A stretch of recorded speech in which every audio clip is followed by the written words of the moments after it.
Merry meet, Annie here. 2 videos. This is the first of 2 on the season of water, which began with Mabon. Reaching down for my notes because I have something to read for you with this one. A little bit more on the season of Mabon as the season of water in the next video. But here's a delightful introduction to that. I believe I've mentioned already the season of water runs from Mabon through Samhain. The season of earth begins with the solstice, the winter solstice. The season of air begins with Ostara, and the season of fire begins with midsummer. We have begun, in fact, we are well into the season of water. And I have something to read from you. There was a book I read, I don't remember the publication date of it, I guess it was maybe in the 80s. The book was called Spellcaster, 7 Ways to Effective Magic. And the 7 ways weren't like a 1, 2, 3 step. Are you okay, hon? Ernie's wandering around behind me. The 7 ways weren't like a 1, 2, 3, 4 to 7 ways for effective magic. They were actually 7 contributors that wrote essays for this book. So you had 7 different perspectives. I actually remembered at the time not liking the book an awful lot. That's not fair to say, is it?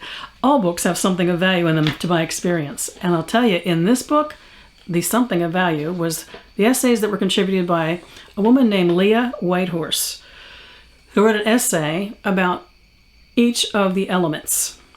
I found her essays moving, and I have actually so much so that I keep them in my book of shadows, and I revisit them in the season that aligns to them. I believe that she has an online presence as an astrologer. I'm not sure where her other contributions may be to the pagan community, or if there are any other contributions but this one book. I've tried to find other poems from her and things online. I haven't. I've just found her website where she writes about astrology.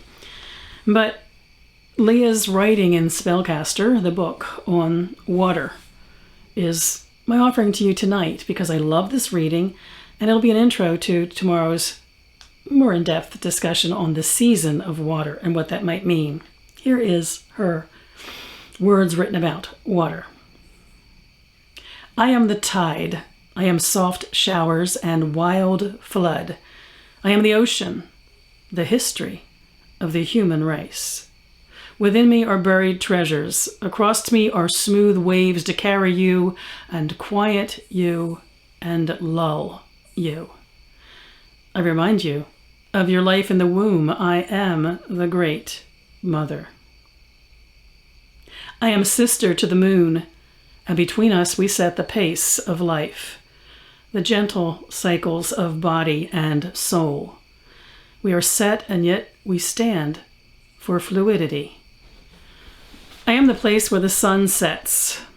I am the dissolving of light, the in-between of life and death.